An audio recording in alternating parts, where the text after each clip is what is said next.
Let's begin with the truth: American workers don't need enemies. They already face enough from within their own systems. The challenges aren't hiding in the shadows. They're baked into the culture. The overtime that isn't paid, the burnout that's glamorized, the loyalty that's expected but never returned. This isn't a war with an outside force. It's a quiet, daily erosion of dignity, purpose, and worth that happens in boardrooms, in policies, in silence. And still they rise. Every morning, millions clock in, carry the weight, and press forward, holding on to hope. Not because the system has earned their rust, because their families, their communities, and their dreams deserve better. But here's what I know: courage is contagious. And the moment we start speaking the truth, knowing the pain, and owning our power, change becomes not just possible, it becomes unstoppable. You are not the problem. Let that truth sink in.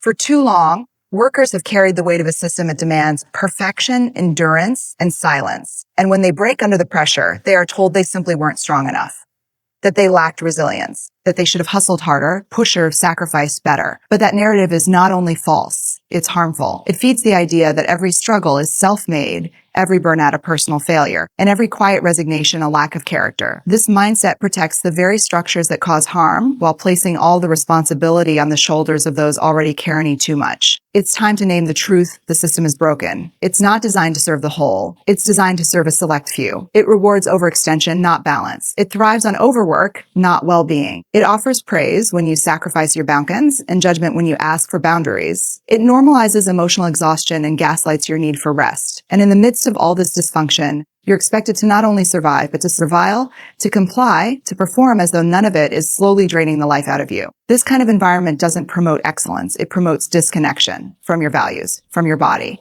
from your sense of purpose. It teaches you to ignore the signals of fatigue, to suppress your need for help, to detach from your emotions because there's no room for them in places where metrics matter more than meaning. It becomes easier to doubt yourself than to challenge the culture. Easier to think you maybe it's many and to recognize the deep systemic flaws embedded in how we work and live. You start to internalize the messages. If you can't keep up, you must be weak. If you ask for help, you're not capable. If you don't work 10-hour days, you're not committed. But the truth is, these beliefs were planted in you, not born in you. They were shaped by a culture that equated exhaustion with excellence and compliance with professionalism. This is not a reflection of your worth. It's a reflection of a system that benefits from your silence. Look around. How many people do you know feel fulfilled, respected, energized by their work? How many are simply enduring, numbing, pretending? When people walk into workplaces and feel we're anxious than appreciated, more expendable than empowered, that's not because they are failing. It's because the system is failing them. And the more we tell workers to simply be tougher,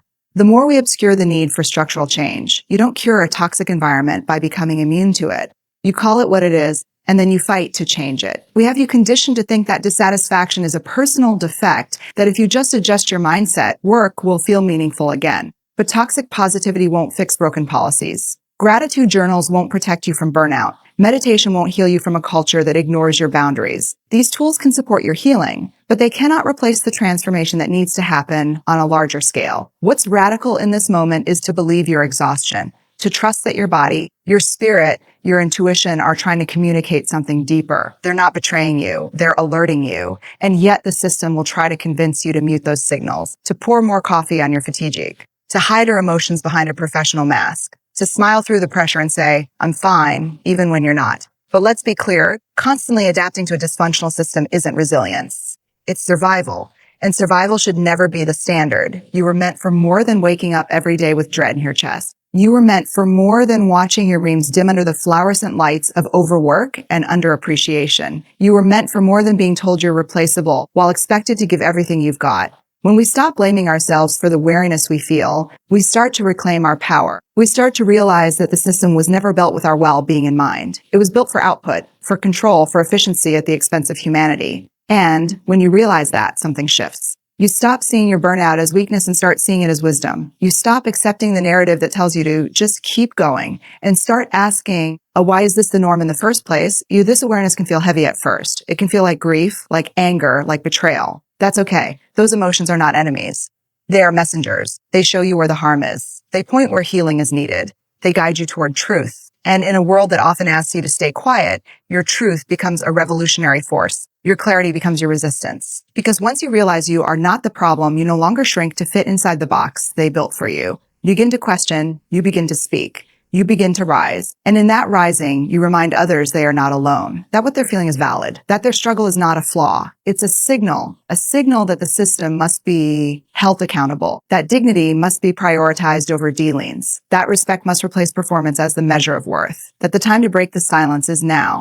Rest is not something you earn by breaking yourself down. It's not some reward dangled at the end of endless to-do lists or all-nighters. Rest is your right.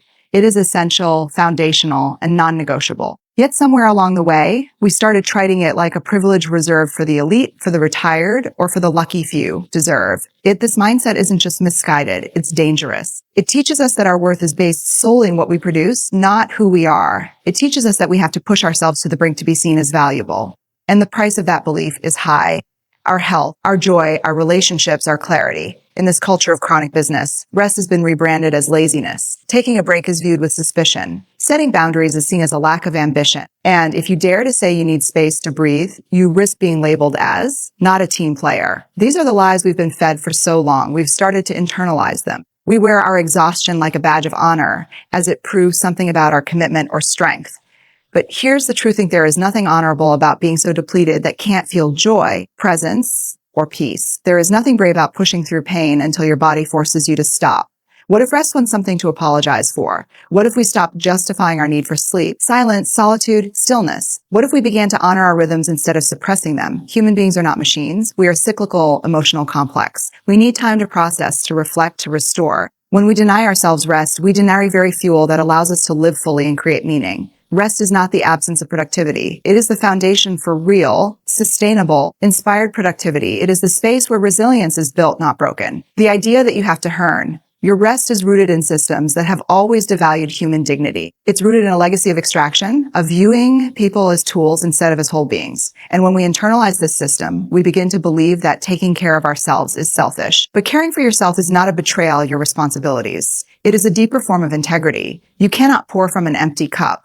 You cannot show up for others when you are running on fumes. You cannot access your creativity, compassion, or courage when your nervous system is fried from constant overdrive. Look around and you'll see a world that desperately needs more people who are grounded, present, and well. We don't need more burnt workers. We need more awake, rested, and emotionally available humans. Rest is the reset button that helps you return to yourself. It reconnects you to your why, your joy, your intuition. It brings you back from the edges of overwhelm and reminds you that you are allowed to be a human being, not just a human doing. And yet, even when we try to rest, many of us feel guilty. We lie on the couch and our minds race with everything we should be doing. We finally take a weekend off and the voice in our head whispers that we're falling behind. This guilt doesn't come from nowhere. It's been conditioned into us. We've been told that value comes from constant motion. But guilt is not the voice of true. It's the echo of a culture that profits from your exhaustion. True rest is more than sleep. It is permission to feel, permission to disconnect, permission to say no, permission to not perform. It is radical in a world that demands constant output. It is resistance in a world that measures success by sacrifice. And it is necessary, deeply necessary, if we are to break free from the cycles that are slowly suffocating us. Think about the last time you felt fully rested, not just physically, but emotionally, mentally, spiritually, that feeling of clarity, of calm, of being rooted instead of reactive. That is not a luxury. It is your baseline. It is the state from which your best ideas emerge. Your deepest relationships grow. Your true self speaks. And the more disconnected we become from rest, the more we lose access to those parts of ourselves. Imagine what our workplaces, our communities, and our families would look like if rest was then which is results. Imagine leaders modeling healthy boundaries. Imagine meetings being canceled in the name of collective recovery. Imagine PTO actually being encouraged. Imagine systems designed around sustainability instead of burnout. This is not a fantasy. It is a vision. And every time someone chooses rest, they move us one step closer to making it real. Choosing rest is choosing to believe you are enough, even when you are still. It's choosing to trust that their value doesn't disappear when you're not performing. It's choosing to honor the wisdom of your body when it whispers, slow down. And that choice, especially in a world that tells you to keep grinding, is nothing short of revolutionary. Rest is not a pause from life. It is what makes life livable. And it is yours to claim, not someday, but now. Speaking up is not easy. In fact, it can feel terrifying, especially when you've been taught, explicitly or implicitly, that silence keeps you safe, that staying agreeable, quiet, and compliant is the path to success. That voicing your concerns makes you difficult, ungrateful, emotional, or disloyal. And yet, deep within every person is the urge to tell the truth, the inner whisper that says, this doesn't feel right. The quiet resistance that asks, why are we still doing it this way? The sacred instinct that knows when something is wrong. Even if no one else is saying it out loud, that instinct is not a flaw, it's your compass. And honoring it is one of the most courageous things you can do. There is a high cost to silence. Every time we shrink our truth to fit in, we bite our tongue out of fear. Every time we laugh off the disrespect or minimize our own pain, a part of us disappears. We chip away at our own voice. And the more we do it, the harder it becomes to remember what our truth even sounded like in the first place. Over time, we become shells of ourselves. High functioning, externally successful, but internally exhausted, resentful, and distracted. Not because we lack strength, but because we've had to carry the emotional weight of pretending everything is okay when it's not. Speaking up doesn't always look like shooing in a room. It doesn't always mean making grand statements or confronting injustice with a microphone in hand. Sometimes speaking up is the quiet act of saying, I'm not okay, or this isn't working for me, or I need a break. Sometimes it's walking away from a toxic environment, even when you don't have another job lined up. Sometimes it's refusing to normalize what our intuition tells you is harmful. Sometimes it's as small and as monumental as saying no. And the world will often try to question that act of bravery. It will ask, are you sure? It will try to convince you that you're overreacting, that you should just be grateful, that other people have it worse. It will whisper, keep your head down, as if silence is the price of belonging. But the truth is, real belonging never requires you to hide your truth. Real integrity never asks you to betray your values. Real courage is not about being fearless. It's about feeling the fear and choosing to speak anyway. The systems we operate in are not neutral. Many were built to favor obedience over authenticity, to reward conformity over creativity. And when you challenge those systems, when you bring your full voice into a space that is used to silence, it creates tension. But that tension is not wrong. It's necessary. That tension is where transformation begins. Every system that has ever changed, every culture that has evolved, started with someone daring to speak up. Someone who said, this isn't working. Someone who disrupts the comfort of the status quo to make room for something better. We often think that change starts from the top down, that we have to wait for leaders to give us permission. But real change almost always begins from the bottom up, from people at the ground level who decide they've had enough, who choose to tell the truth even when their voice shakes, who choose to be honest even when it feels risky, who choose to challenge the idea that you have to suffer in silence to be seen as professional, competent, or valuable. That choice doesn't just change you. It shifts the atmosphere. It gives other people permission to be honest to you. There's something contagious about authenticity. When one person speaks up, others start to believe they can too. It creates a ripple effect, and that ripple is what makes movements. That's what creates workplace cultures where people feel safe enough to say what they need, to express ideas without fear of being dismissed, to challenge norms without being labeled too much.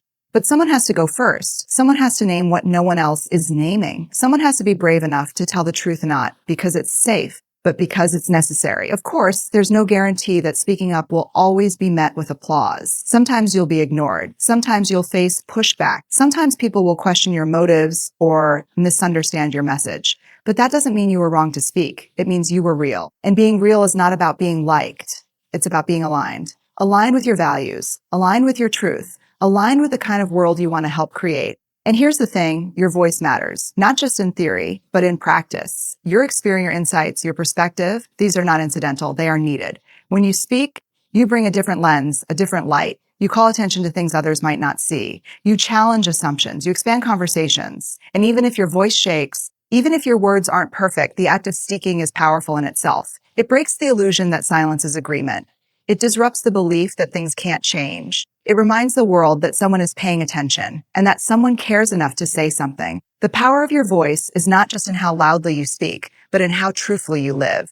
Every boundary you set, every injustice you challenge, every time you refuse to shrink, you are reclaiming your dignity. You are modeling what it looks like to lead with courage instead of fear. You are reminding yourself and others that are not here to be quiet, invisible, or erased. You are here to be heard, to be felt, to be known. And that kind of courage doesn't just shift your own life. It has the power to shift everything around you. You are worth more than a paycheck. You are worth more than what your time card says at the end of the week, more than what your annual review reports, more than your salary bracket, and certainly more than any number put in a direct deposit slip. You have been conditioned to measure your value by your output, to believe that your worth increases with every extra hour, every sacrifice, every task completed ahead of deadline. You are not a machine. You are not built for endless production. You are a human being, complex and multidimensional, and your value cannot be summed up in a spreadsheet. The culture of work has reduced people to performance. It has turned humans into metrics and purpose into productivity. It has taught people to tie their identity so tightly to their job title that they don't know who they are outside of it. From the time we are young, we're asked, what do you want to ebb when you grow up? Not, who do you want to become? We are raised to define ourselves by roles, by degrees, by positions. But none of those things can capture the entirety of your spirit, your character, or your unique contribution to the world. When people pour their heart into work and still feel replaceable, it chips away at the soul. When someone is doing their best, giving all they have, and still feels unseen or undervalued, it sends a dangerous message that who they are is not enough unless it's producing profit. This mindset creates a cycle over functioning and under recognition. It breeds self-doubt. It creates a distorted mirror where you only feel good about yourself when you've checked off enough boxes, when you've achieved something tangible, when someone else finally acknowledges you. But external validation is not a substitute for internal self-worth. You are not here to prove your existence through productivity. You are not only valuable when you're busy. You are not only deserving of respect when hit the target. Your value exists in your empathy, in your courage, in your ideas, in your presence. It exists in how you treat people, in how you navigate challenges, in how you hold space for others. These qualities are not listed on a resume. They can't be measured in performance metrics. But they are the very things that make teams stronger, workplaces better, and cultures more human. And many people wake up each morning burdened by the unspoken pressure to prove themselves again, as if everything they did yesterday doesn't count unless they do it again today, faster, better, cleaner. This constant striving creates burnout not because people are weak, but because they're operating in systems that refuse to acknowledge their humanity. Systems that reward output and dismiss effort, that prioritize efficiency over equity and speed over sustainability. The worth of a person is not transactional. It is not earned through exhaustion. Yet we've built a work culture where people apologize for taking a lunch break. Where asking for a mental health day feels indulgent. Where declining a meeting to focus on actual work requires justification. This is not healthy. This is not normal. And this is not okay. People are living as if they have to justify their existence every single day, and that constant pressure is breaking them. The truth is, you bring value even when you're not producing. You bring value when you're brainstorming quietly, when you're caring for someone in your life, when you're resting so you can come back more grounded. You bring value through your perspective, through your lived experience, through your honesty. Value is not about being perfect. It's about being present. It's about showing up in ways that are aligned with your values, your integrity, and your truth. And yet the workplace often trains people to ignore their own truth, to wear a mask, to be agreeable at the expense of authenticity, to say yes when they want to say no, to over-deliver just to feel safe. But safety should not come at the cost of self-abandonment. Your job should not feel like a place where you have to leave pieces of yourself at the door. The full expression of who you are, your insights, your intuition, deserves to be welcomed, not watered down. When people start to detach their worth from their work, something incredible happens. They begin to reclaim their voice. They stop waiting for permission to rest. They start speaking up not because they're angry, but because they believe in something better. They realize that they are allowed to be bought excellent and exhausted, and that their exhaustion is not a moral failing. They understand that they don't have to overcompensate just to feel like they belong. This reclamation of worth is not selfish. It's necessary. It sets a new standard. It tells the world that people should not have to be on the verge of collapse to be considered dedicated. That value cannot be determined by one-size-fits-all performance reviews. That contribution should be measured not just by what gets done, but by how people are treated while doing it. When we shift our lens in this way, we begin to honor people for who they are, not just for what they do. And that shift has the power to create cultures where people feel not just tolerated, but truly seen.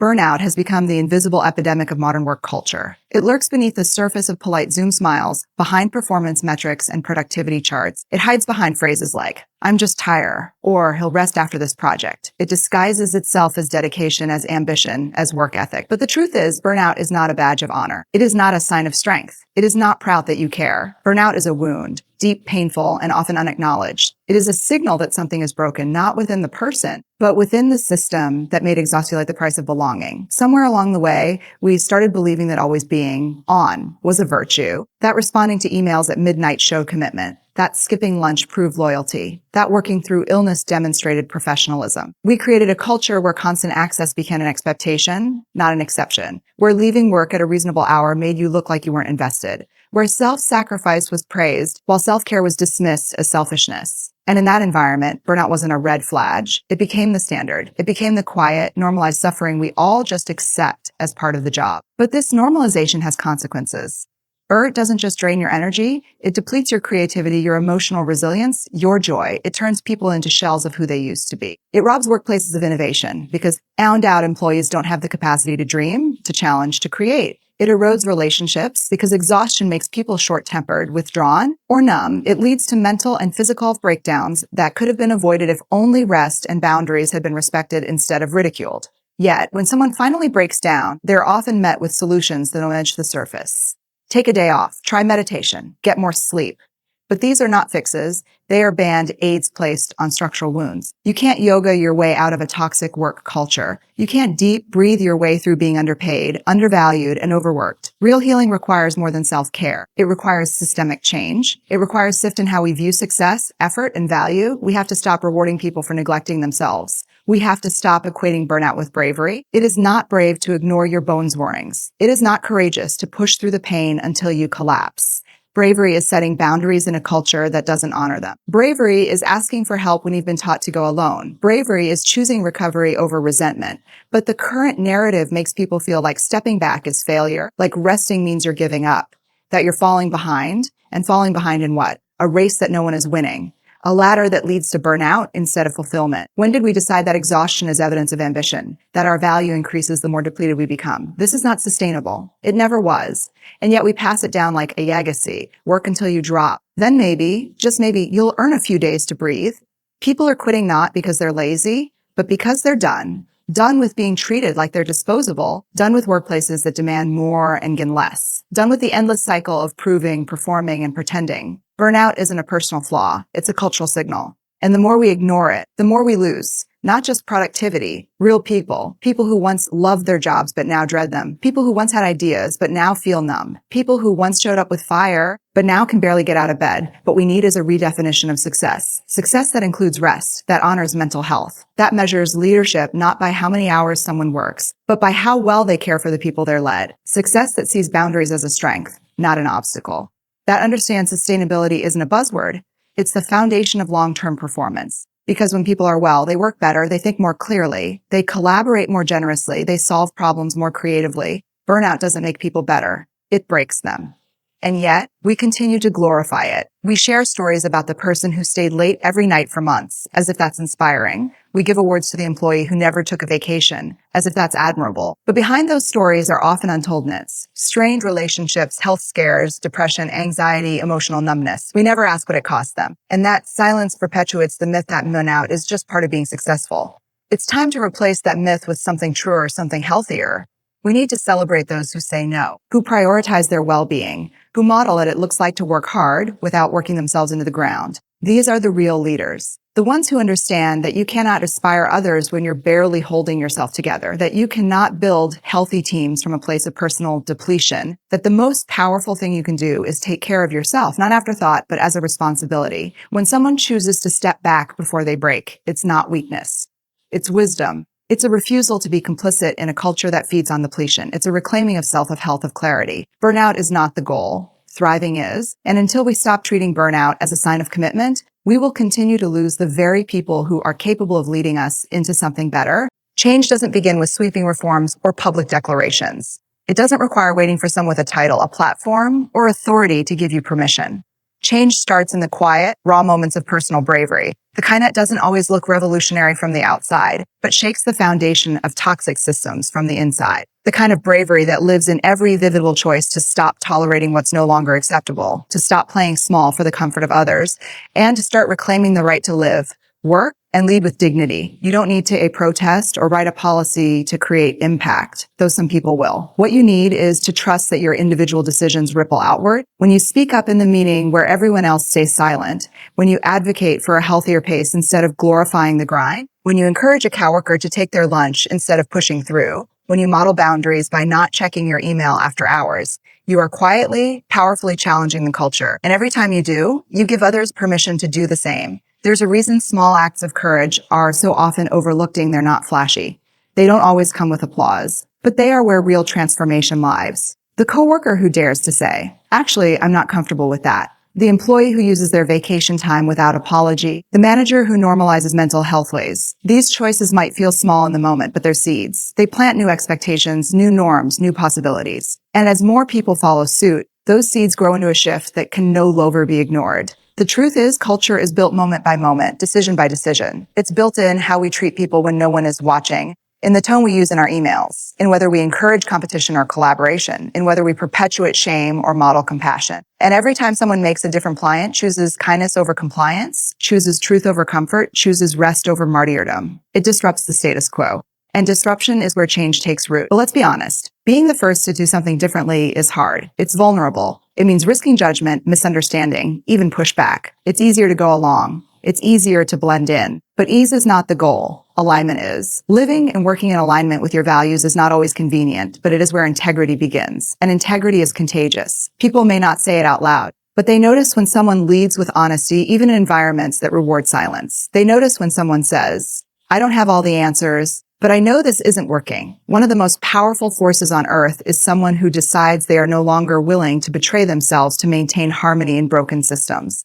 That one decision, though private and often painful, shifts everything because it challenges the myth that you have to play along to belong. It reveals that you can show up as yourself and still be worthy. And once you know that, once you embody that, it becomes impossible to control through shame, guilt, or fear. When you decide to show up differently, you give others a map. You show them it's possible to be kind and assertive, to be ambitious and still value rest, to be professional without abandoning your personality, to be responsible without being a martyr. This modeling matters more than you know. There are people watching you right now, not in a performative way, but in a hopeful one, watching to see if someone like them can make a different choice, watching to see if there's a path forward that doesn't require self-abandonment. And when they see you choosing that path, they believe maybe they can too. This is how collective change is born, not through sudden revolutions, but through countless individuals refusing to play by rules that hurt them, through ordinary people making extraordinary decisions to stay human in environments that demand they become machines, through quiet acts of defiance and loud declarations of worth, through truth-telling in spaces that depend on silence to survive. Your courage, no matter how small it may feel, is not wasted. It adds up. It builds momentum. It changes the air of the room. Every time you choose not to participate dynamics, you reduce their power. Every time you say, that doesn't work for me, you reinforce the idea that people have a right to be treated with respect. Every time you model healthy behavior, even when others don't, you create a crack in the system, and enough cracks eventually break it open. The most transformative leaders are not ones who tell people what to do. They are the ones who show what's possible. They are the ones who make their lives a living invitation to things differently, to be kinder, to be bolder, to be more honest. And you don't need a title to be that kind of leader. You only need the courage to live your values out loud, to take one step, then another, even when no one is clapping, because eventually someone will follow, then another and another, until what once felt impossible becomes the new standard, until bravery becomes the culture, until dignity, respect, and humanity are no longer radical ideas, but normal, expected, and uncompromising.